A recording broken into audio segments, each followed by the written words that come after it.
Hey, hey, hey, hey, hey, hey. And we are live. This is episode number 5 of Gear Dive Jam. Travars, are you there? Oh, yes, I'm here and I'm ready. What are we No talking doubt. about tonight? We're going to talk about the blue box, the Oh, 1010 yeah. Music Blue Box. Not the black Ooh, box, but the blue box. the And blue box. that's that's right. Actually, I'm glad this thing isn't getting as much pub as it is, and I'm happy to have our guests, Dean of Electronic Sounds and Steve Happy of to be here. 1010 Music. So Yeah. Yep, happy to be here. let's say we get started. All right, let's do it. All right.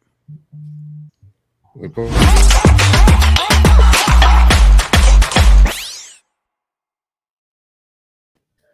Boom. All right. All right. And everybody's here. Everybody's ready. Hey, Dean and Steve, welcome to the show. Yeah, thank you for Thanks. having me. Glad. Happy to be Welcome, here. guys.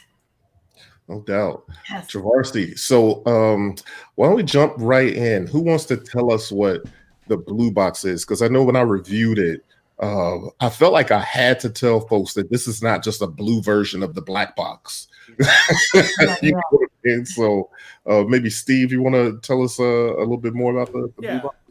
So the blue box it's meant to be a compact digital mixer with recording capabilities. And then all of the sort of basic tools that you think you would need to do that.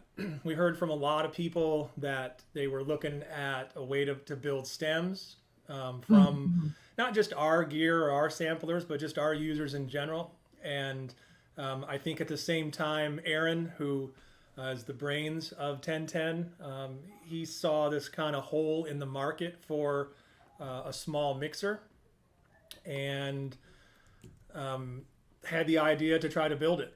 And so we worked on this thing for a really long time, but I got to tell you, I'm really happy with it. Really like it. Really enjoy having mine. Nice. I do too. It's great. I'm going to throw it up on the screen a little bit so we can take a look at it so people know what it looks like. Can you give us like a navigation of Yeah. Before you So- start, I'm going to ask you to kind of come, if you don't mind, just pump your mic up just a little bit. Okay, make I sure can do that. I everyone can move a little bit closer too. So, blue box, you got me there.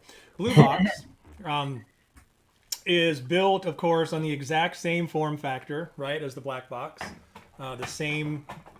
Basically the same hardware. The only thing that's really different is this, right? We added these two jacks on the front for MIDI in and MIDI out, and then of course. The same number of jacks, we've just kind of repurposed them. But you'll find quickly that the blue box is like the black box navigation wise. It's separated into these various control modes, and those control modes are here in the white buttons.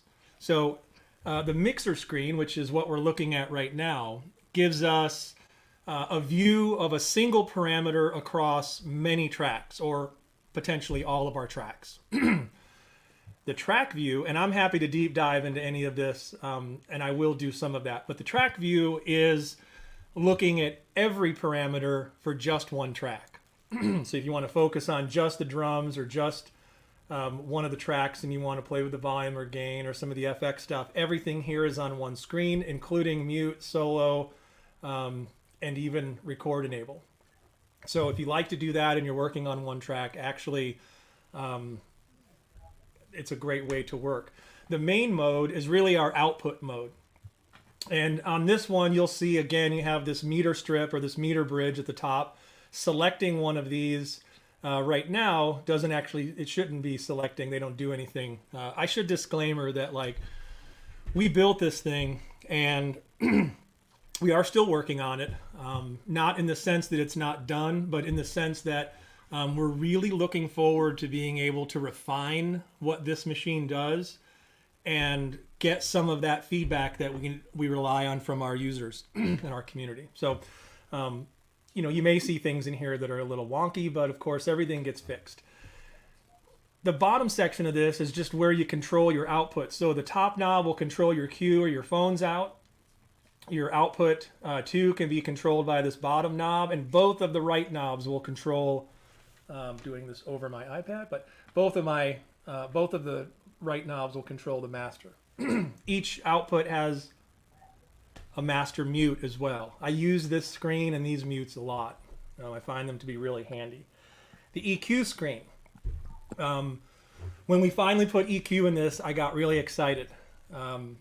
Number one, because just EQ is such a great tool, but the way that we implemented this, I think, is pretty sharp. In the lower right corner here, I can say choose low cut, and then the other three knobs will control things like gain if it's appropriate for that filter, or frequency, and it's really easy to sweep. If you want to see the full screen, you can just touch again and again. You know, if I know we've all watched Trovarsi's videos like 40 times, and she does a lot of this stuff really well, right? So you can see all of that. And to switch between the various bands, of course, we've got a method for that.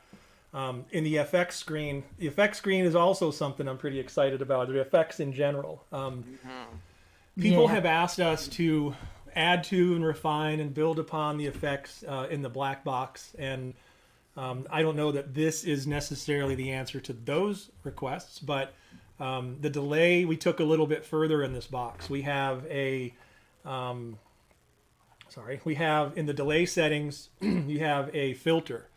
So you can actually turn that filter on, and that's only filtering the feedback. And then you have cutoff control and width of the feedback as well. And you can get some really interesting complex rhythms going with that are very altered with delay, because you can adjust how they sound after the initial impulse. And then if you keep pushing effects here, you'll get eventually to the master reverb page. The master reverb page has every single reverb parameter on it, and every single one can be either turned, adjusted rather, by turning a knob, or if you see this pink box, that's what has focus. So that's telling you what the knobs are going to control. So right now, my knobs are going to control these four. But if I really just wanted to, I don't know, adjust the diffusion up here, I can grab that, right? And I can go left or right, I can go up or down. It's pretty easy to kind of just touch this thing and make your changes. But this reverb, I won't go into really super deep explanation, but it has some parameters on it that you will not find on other reverbs. In terms of the pre-delay and the early time, it's got some really nice features. It also feeds back into itself. It modulates. You can control the resonant frequency here, right? So you've got control of what's coming back and how you hear it and how diffuse it is. You've got freeze. I think you've seen that on some other reverb somewhere else. And then finally in the FX screen, you've got a couple of XY pads. And so we've got those, Trovarsi, I just saw it. We have those mapped to various parameters. The edit screen, the edit mode rather, is where you can not only manage your the audio files that you've recorded or generated in a session, you can also add things, right? So if I decided I had some other bass track that I've added, I can just go to the file, the menu, just get in here, I'll just pick something, anything, and I can load that, and you'll notice it loads it, and it automatically makes it the active take on that particular track. So in here, you can do things like add and remove, or delete and rename, things like that. The learn button in the edit mode is basically how you enter MIDI learn. You can always go over that at some point. And then the project mode is where you manage your projects. Looks very much like the black box, functions very much like all of our other boxes. And right now in tools, we have brightness, basic stuff that we put on our tools screen. The one key thing about this, about navigation, that really came together in my opinion, is how the A and the B buttons work. Also how the additional pushes of the mode buttons work. So for instance, right now we're looking at the mixer mode, and we're looking at, in this bottom set of tabs or pages, we're actually looking at volume, right? And this is volume for all of the tracks. The knobs are mapped to the four that are highlighted. But if I press mixer again, now I see pan, FX sends, QMix, output. In the track menu, if I push again, I don't get anything, but if I push the B button, which is our configure, you can go in and assign the input, rename if you accidentally added a K, and then decide how you're going to feed that track. And same thing with a lot of these, right? You got extra views here. So we can deep dive. I'll answer any of the questions that people have. I could probably talk about it for hours because I've been playing on one for a really long time, and it's really easy to just go and go and go. But man, it's a great box. Yes, it is. It is. I've been having a lot of fun with it. Yeah, I have to say that's like, if I had to say a like favorite feature, there's so many great features, but it's definitely being able to use the touchscreen for the EQ and performing with the reverb and delay. Like, yeah. The fact that EQ and all that, you could kind of shape. Like I was running some tracks through it and just kind of using it as a digital mixer. But the fact that you can kind of shape the sounds a little bit with the EQ that's coming in. So, right out of my Eurorack systems, I have filters and stuff, but it's not like I have EQ there. So it was nice to be able to run that stuff through it and then have an EQ on top of everything and kind of put things in place and literally do a little quick mix while I'm kind of jamming and creating soundscapes. It adds a really dope dimension to all of that. Yeah, I would agree. I have almost the exact same experience. So I can almost say that exact same thing. Like when I was working on the piece that we're going to show, I kind of did the same thing. I plugged a bunch of stuff in and I started getting kind of caught in mixing. And I know that later on I could put this in my DAW and I could add EQ or I could add verb or do delay or whatever. But, just having all that stuff on board, even if I don't use it in the master mix or the final mix, just having it was really valuable. Absolutely. Yeah, as you kind of sculpt and shape things. We got Dope CV has a question here. Are you able to start, stop, record, playback with MIDI machine control? Not yet. You can start and stop the clock with MIDI machine control. You can send MIDI clock to it. So I'll just maybe add another slight disclaimer is that we have a lot of ideas for the kinds of things that could go into this box. And there's a lot of different ways to go with this, right?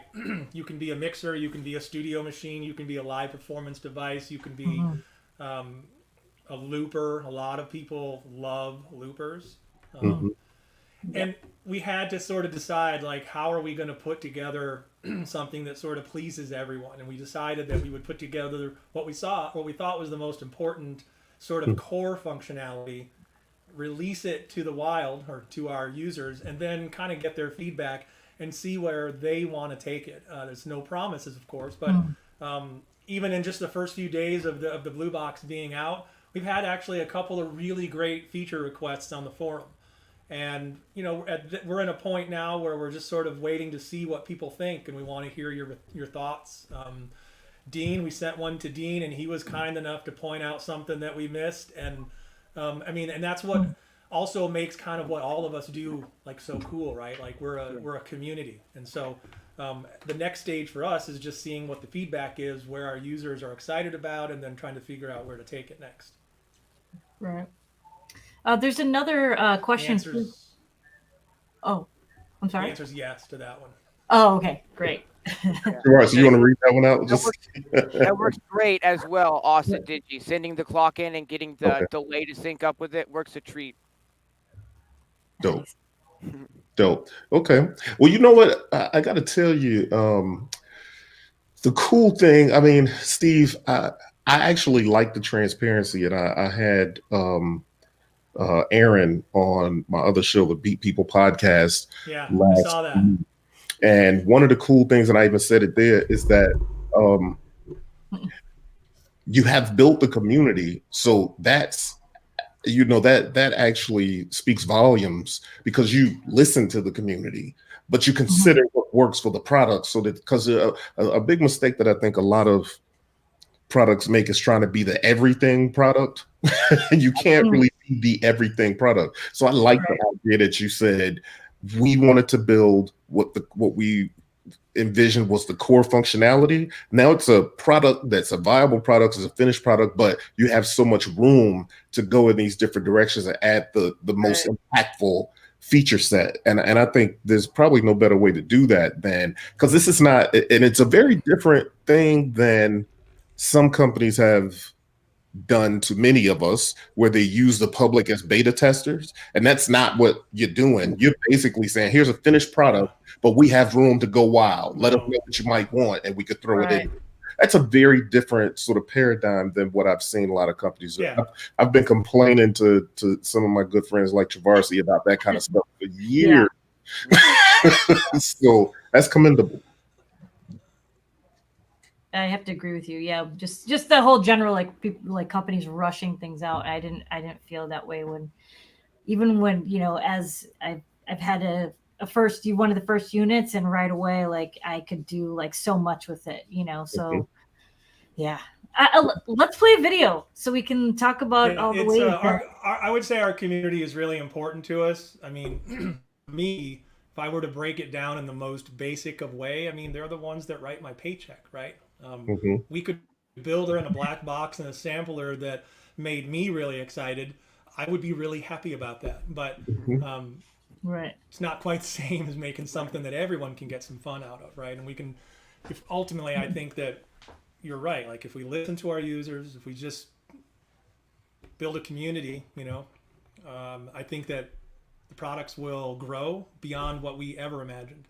I know that when I came on to 1010, the black box was only 7 months old. It had only been out 7 months. And we were on 1.2 or 4 or something like, I don't know. We've come a long way in a year on the black box. And that thing, the latest updates, I don't want to sidetrack us, but the latest updates have just really, and it sounds so cliche, but it has really opened up that box in ways that I'm really excited about. So, did the black box get the same EQ that the blue box has? Is that one of the updates? No, but we opened up a lot of new sequencing features. So we added a bunch of really great features in the newest update, and we're still working on that one as well. So. I have a lot of gas with the black box. I think I'm probably the only one of us who doesn't have a black box. Yeah, I happen to have mine right here on the Mine is actually propping up my blue box. You got a cool little stand. I saw that. Like, I like that. Steve. Did you 3D print that stand? The yellow one? Yeah. I like if you look back at the So that is. Did you print it, or? There you go. I printed it, but I have to give credit to John Park. If you don't know who John Park is, look him up on Instagram. Does some amazing tutorials. Super cool dude. But he posted this. He created this, posted it to our forum shortly after I started working for 1010. And I was like, oh, I got to have that. And so I printed one. I have 4 of them, and I have sent a couple to Christine and Aaron, and I think they've printed a few. So we're digging it. Yeah, it's cool. I might have to. What, John Parks? Is that John Park? But if you hit me up, I'll send you the model. Okay. He posted it on our forum. I'll send it to you. I'm sure he'd be okay with it. He posted it.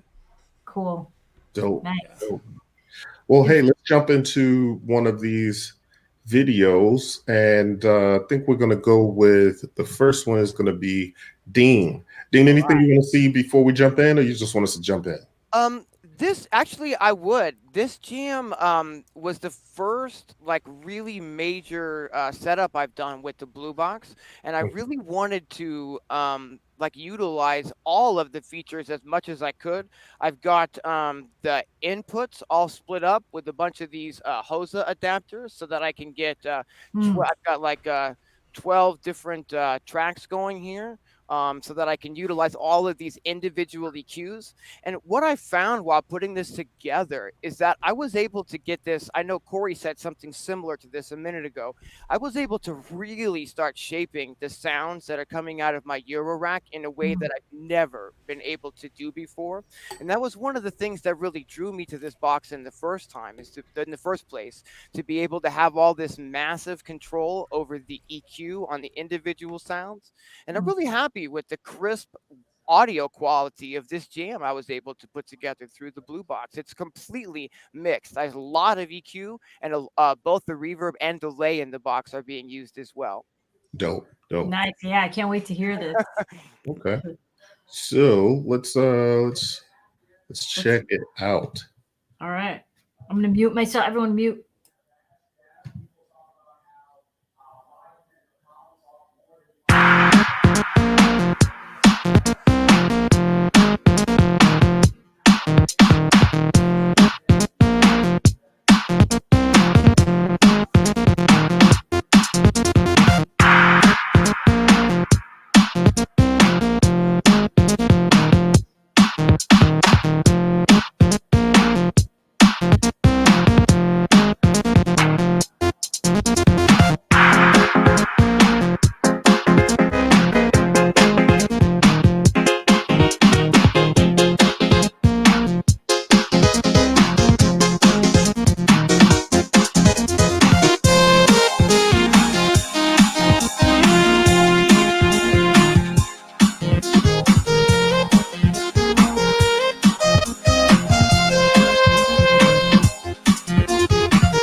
Nice.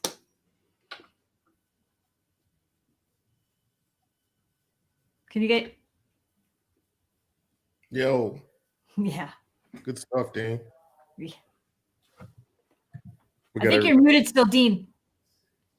here. I just want to say before we move on how much I'm enjoying the effects that are built into the Blue Box. In fact, if you can hear me real quick, I'd like to play you one of the sounds that I used in this mix. It's just a blank square oscillator, but I'm using the reverb and the delay from the Blue Box here. So all of the effects on this sound you're hearing are all coming from the 1010 Blue Box. These sound absolutely fantastic. Listen to how that delay trails out. Come on. Yeah. Yeah. Fantastic. That is Yeah. quality. I'm loving this.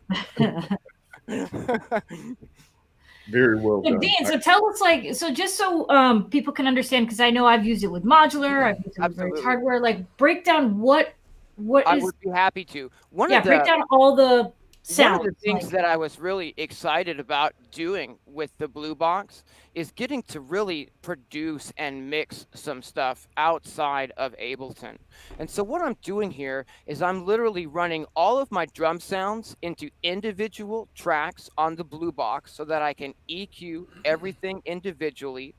The dope. sound that I'm playing through most of the jam is coming out of the Audio Thingies Micro Monster, which I've got routed in stereo to the Blue Box.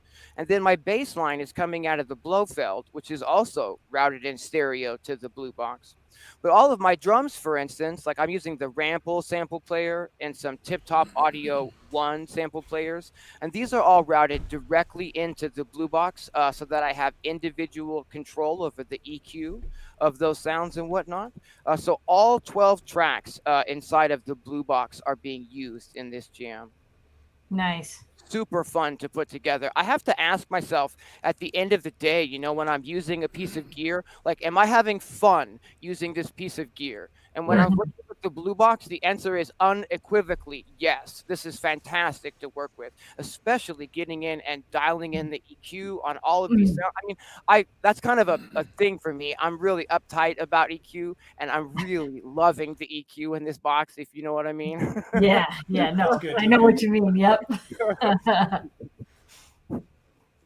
Nice. Nice. Absolutely. I like the setup that you got going there too. I mean, I Thank you. think it speaks volumes too that you have like tabletop synths or desktop synths along with Eurorack, and you know everything's and controllers, everything is working together, and it's still a relatively small footprint. Exactly. Mhm. There's no way that I could do this kind of a thing with a larger mixer. I just don't have enough room. And the way that I'm moving stuff around in here, literally every project is a different configuration between some desktop hardware gear and some Eurorack, so that the 1010 Blue Box here can receive both of those levels with no problem at all. I mean, this is perfect for someone like me who does different setups all the time. And that's really what drew me to it, you know? Yeah, because you can definitely save your projects for different setups. Absolutely. So it's like, that's so handy. Yeah. How many times have you I mean, I have like a couple of, like studio mixers, and I'm like always unplugging, plugging, unplugging, plugging, sure. and like Every rerouting and all this shit. But every project. yeah, it's nice to be able to just open up a project for a specific setup, which is I great. think I even realized pretty early on that the Blue Box was the piece of gear that I needed, that I didn't realize that I needed as much as I did. Right. Yeah. Yeah. The dope thing about that is that those are the products that have been the most iconic, right? Like nobody knew that we needed smartphones and iPads until we had them and somebody tried them. Hey, I've been looking for this. Blue Box is filling that kind of void too, you know. So Dean, let me ask you, with your out, are you using both outs, or are you using? I'm using just the one Just one. main out here. Yeah. I didn't experiment with the second out yet. Okay. Yeah, I have not. I either. actually kind of had sort of like an idea that I might use that second output to route to some external effects.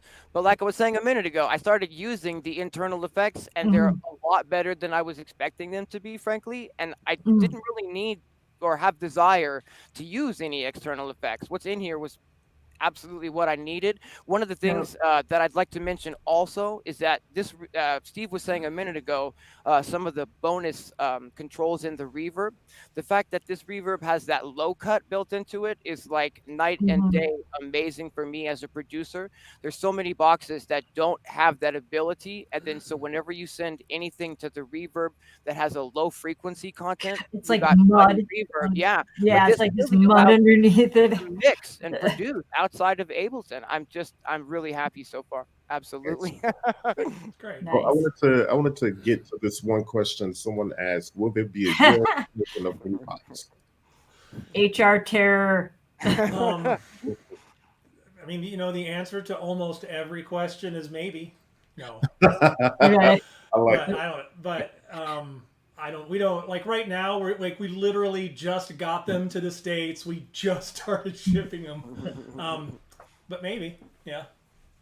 It's so small that even when I did I just did that a video uh, for PC, and I just set it like right in my on top of my case, like in there. It's just so small that you can I think you that's one of the easily you could things. Velcro it to like a lid Yeah, or something. it's one of the things that I like about it too, Yeah. because I have a small. Well, the rack that I used in the video that I sent is a small rack, and if I had to put a mixer in that rack, I would have to take some very what are important to me things out of that rack, and Mm-hmm. so in a way, the Blue Box allows me to buy more modules to fit into my rack without ever having to make space Nice. More for a mixer. modules. So yeah, That's kind Awesome. of my deal too, right? Like I have a mixer that I've had for a long time, and I won't say which it is because I actually like this brand, but I've over time become not a fan of that mixer. It's Mm. a little noisy, and it's become a nuisance. so so the more I use it, the more I have a love-hate relationship with it. But having the blue box kind of one, it gave me double the amount of inputs by if I'm using all mono inputs. It gives me effects that I could save room. Like now I have that much more room in my rack to throw modules in. Not that I need to buy anymore because I can rack. Modules, Corey. I just want to say everyone really quick too before it's like we're about halfway through in the show, and I just want to say thank you for everyone for being here, tuning in. If you're just tuning in right now, this is Gear Dive Jam episode 5, and we're talking about the Blue Box by 1010 Music. Our special guests are Steve from 1010 Music and Dean from Electronic Sounds Audio. He has a YouTube channel for tutorials as well. Definitely check those out. But yes, all right, let's get back into it. Should we play Steve's video or? Yeah, but let me ask Oh, sorry. one Yeah, question. go ahead. I do want to Yeah. play Steve video, but there was a question in the chat. Yes. does Blue Box record post EQ effect and fader volume to individual stems? the individual tracks record post, gain, pre, all of that stuff, but the master fader will record all of that stuff because you're essentially recording the master. And also, the effects are returned to the master. Okay. So, one of the reasons I think that we did things the way that we did them in terms of that signal flow is that a lot of people were asking for the ability for stems, and so we tried to tap it in the most untouched, I guess, point possible. Cool. And all right, let's check out this the performance here.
Nice. I like that melodic vibe you had going.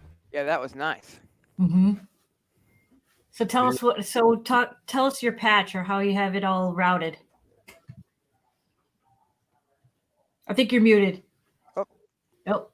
Yeah, you're right. There you Sorry. go. Typically, I like to write with some type of constraints. So for this, I just decided to sit down with my small rack, my KeyStep Pro, and I snuck in the Neutron there as well. And I like working with ambient stuff, and I like patterns. I'm actually, as you can, I guess you can see this way, right? Like that's my primary instrument back there. So Nice. I'm a big fan of ambient music. I'm a big fan of polyrhythms. I love Steve Reich, all that stuff. And so I like to write that kind of stuff. I like to play in it. And for this one, I just was playing around with different patterns, trying to overlay 4, 5, 6, and 7. And so each of the sounds were some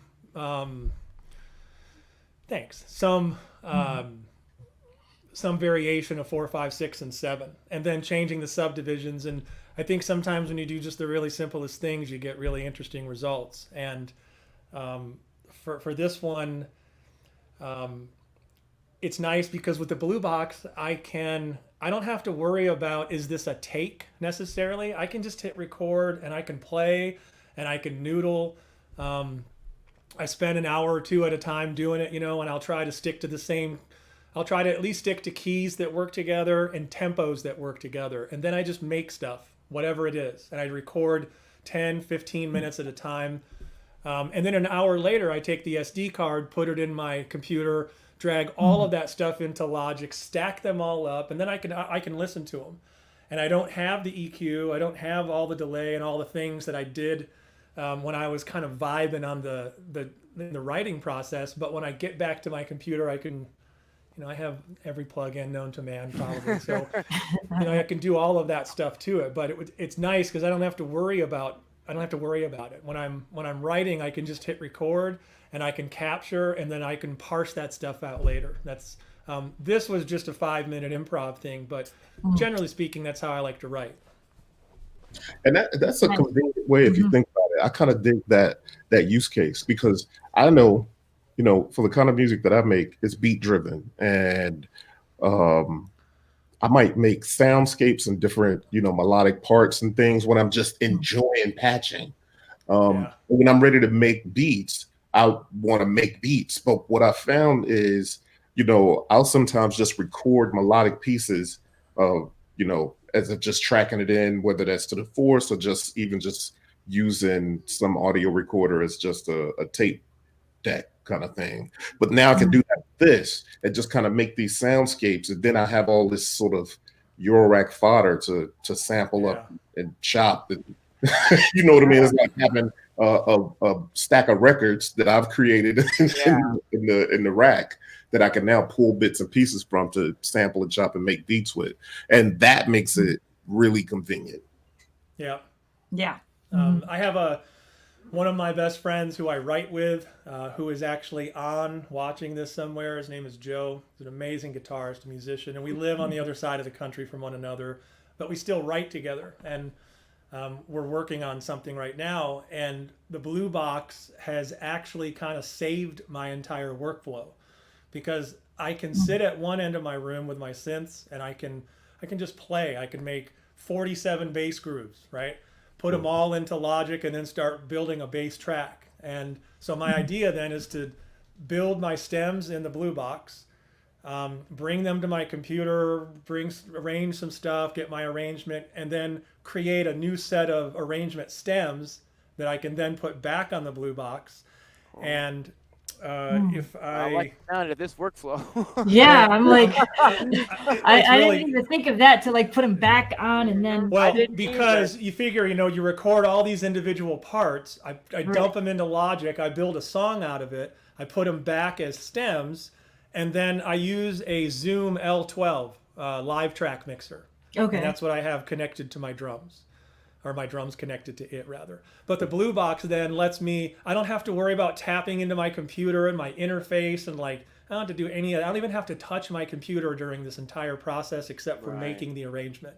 So I can take them back to the other side of my room, load the Blue Box next to my Zoom, which has mic pre's for my drums, but also captures stems, right? So now I end up with these 2 sets of stems. One set from my Blue Box, which is basically the arrangement, a set of stems that are my drums. I put those together, I send them to my friend Joe, and he makes everything sound much better. So it's a new workflow that I've only just been able to experiment with since I've had the Blue Box, but it's made, it's opened up a lot, because now I don't even have to turn my computer on. I can make music, and I can record, and I can work. That's awesome. That That is is- awesome. Yeah. Yeah. Well- I didn't even think of that. So I'll have to try that. So yet again, I think Travarsi, what we're seeing is our vision of this show is becoming what it needs to become. Is kind of that resource that everybody can kind of go back to. You get a couple dope jams, and you got an expert here that's giving us a deep dive and workflow tips and all that kind of stuff. A couple of experts, so it's dope. I think that plays right into what we envisioned we wanted to do. So I agree. I like it. Because, it's like everybody's workflow is so different that Totally different. even if it's something Yeah. you just forget, like, you get in your own mindset. And so it's nice to hear a different approach to remind you of different ways you can use stuff. So, yeah, very cool. Very cool. here's a question. I would imagine if you want to read it, but the answer is yes. Mm. For the Yeah, best that new Fader Fox. Yeah. It's good. Like It's it nice. was Yeah, that magic. looks I'm pretty not. cool. I'm not a fan of the price, but it looks like it's the one, doesn't it? I use the Come on, you know Control what I'm saying. XL. It looks like it would match up perfectly if it's. You know what Yeah. I'm talking about. 12 and 12. Let me read the question just in case people only listen to the audio. I'm looking for the best MIDI controller for Blue Box. Is MX12 from Fader Fox compatible? I like it because it has 12 faders and 12 inputs of the Blue Box. Absolutely. Yeah. Yeah, any MIDI controller will work. USB or 5-pin DIN. I test these devices, right? So I have a ton of MIDI controllers, and I'll give a little shameless plug to a company. I get nothing from them. I've paid for these products, but I love these things right here. You can find them online. You can find them online at nakedboards.org. He makes that one, and he makes this one. Oh, So- I've seen those. That's right. Yeah. What did you say? They work- Naked boards? Nakedboards, plural.org. Okay. I love MIDI controllers. Yeah, forget And they're about both, it. TRS and USB, and Yeah. I use these things almost every day when I play around with my Blue Box and my Black Box. Nice. Very I've nice. tried it out with the MIDI Fighter Twister, which is great because it has the 6 knobs, 6 buttons, Mhm. and Yep. I've used the Launch Control XL. Yeah, that Launch Control Fingers. XL looks like it would be really good with this as well. I've got Yeah. one of those, but haven't had enough hours in the day to hook it up yet. It is. It's pretty This easy to is a map though, 'cause you great just controller. learn, just Yeah, I go to can't the wait. learn and tap and turn, and then that's it. Yeah. This is beyond those other two. This is probably my go-to Right favorite on. controller. Yeah, Yeah. that's the one I last used to. Right. Taking it. How much is that launch control thing going for? Do we know? 150 these days? Yeah. maybe? I Ish. think so. Maybe like about 150. I mean, you Sounds think about about right. that. Think about that. You get the Blue Box, or you get something like a launch control for an additional 150 under $200. And I mean, you got a 12 input mixer recorder with the super smallest. I literally have, and I said it in my review, I literally have these huge mixers, and we probably all have had them or been around them, obviously. And it's not like some sort of API or some sort of stuff like that, but I liked the preamps, and it's a little older and stuff. But the reality is when I put it in here, I mean, you could kind of see behind me, I don't have room for a big. That mixer used to take up this entire corner. You know what I'm saying? Yeah. So yeah, that's a dope combo to be able to If I may, one of the things also that really drew me to this box is the fact that it's so customizable. I can route the inputs any way I want. And the more I started thinking about that, it doesn't come with any faders or knobs, but I can choose any MIDI controller with any configuration or amount of controllers and knobs that I personally choose, and then wire it up to this. That's really special to be able to absolutely customize your mixer to whatever workflow you're particularly down with, whether it's a 12 track, a controller like that Fader Fox, or whether it's something you're already really familiar with, like that Novation Launch Control XL. I've got one of those. I mean, the fact that you can assign whatever controller you've got or whatever controller you choose that suits your workflow to this, it really, I mean, I feel like I'm almost playing with Sonic Legos here, and I'm about that. I'm about that. Yeah. You know what I mean? That's a good way to put it. Sonic Legos. Yeah, so, in some ways, I think sometimes the best pieces of gear, the best made pieces of gear, become invisible to you because you're not focused on them when you're writing. You're not focused on why isn't this thing doing its thing, or you're not focused on how to make it talk to this other thing. You just got to plug it in, turn it on. Nice. Well, Travarsi, let's get into your jam. All right. Anything you want to say before we get into it, or you want to just talk after? No, I mean, this one I just really wanted. I just played with my favorite features. So basically what I did. So yeah, play it. Let's get it started.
Thanks. Yeah, I mean, I basically wanted to just show like how even without a controller, because I've used controllers and stuff before, how it's easy to kind of just pop into the different channels and just quickly, have fun like moving the EQ for mixing or even for the performance aspect and be able to just kind of jump around and I really pressed the compressor this time. It's hard to tell in the live stream, so just to remind everybody in the chat that we are going to put the individual performances up as standalone videos, just so you can go back and watch those on YouTube. But it really had a nice punch with the Vermona, like the compressor and everything just made the drums like really lock together and get a good crunch out of it. So Traverse, I'm going to take this moment to let you know that I'm going to need my drum machine back. I joke with Traverse because she let me borrow her Ramona drum machine for like a month. I fell in love with it. So ever since I want to borrow her tracker. I just look at it like no doubt. We should exchange gear. We should do a gear swap. I think it's really interesting to watch other people use the box because, for instance, Travarsi is doing all this really awesome XY stuff, and I haven't really done any of that with the box yet. I'm still precise with the knobs and the EQ, and I'm kind of afraid to get in there and just like be so hands-on with it because I don't want to mess up like the settings that I've taken so long. And to watch you get in there and just go for it, it just opens up a whole new like ideas for me. You know what I mean? And especially totally. Also to like export stems and put them in here, and then like I'm getting all sorts of open ideas from listening to what you guys are saying about how you would use it or how you are using it. Love that. That's awesome. Yeah, that's what the show is all about, which is so good. It's working. Yeah, definitely. So I just want to, it's actually been a good time. But before we get out of here, I want to remind people to hit the like button, make sure you subscribe, and share and check out the previous performances and the previous shows. This is episode 5, so still a new show, and we're enjoying doing them. We're doing this. When are we doing these again? Every second Thursday? Every second Thursday of the month. Mm-hmm. Nice. Yeah. So, be sure to come check us out and follow everybody at their respective places. And shout out to 1010 Music. I know that someone from 1010 Music is also monitoring comments and commenting. It's Steve. That's me. Oh, okay, cool. So I was trying to monitor the chat, but my iPad did not cooperate. I do think Aaron and Christine are watching. Yeah, I want to give a big shout out to Aaron and Christine too, because they're awesome, and yeah, they're just awesome people. So I could talk all day about that one. So, really. Like beyond the fact that we have this great community and we make great gear, I work for 2 of the coolest people. So it's makes your job fun. It certainly does. Yeah. It's probably, because every job has its days, but at least if you work with people that, are good people and fun people, it makes it feel like not work. Yeah. Yeah, for sure. So in closing, if anybody wants to give any shouts or say anything in closing. Just thanks for having us. Thanks for having me. Thank you for being here. Box while you can. And absolutely. Dope. Thanks for being here, guys. Corey, do you know what we're doing next month? Yeah. Sonic where? Yes. Ooh. Where is it? Hold on, I want to show. I'll grab. Okay. So next month, February. So February, we'll be bringing this. All right. Ooh, yes. Nice. So I've heard some really good things about that unit. It really is dope, man. Yeah. Nothing but good stuff to say about it. Yeah. I mean, even the form factor, everything. But we'll talk about it next month. That's another really good company and good guys at that company, and I want to show how awesome the synth is to Yeah.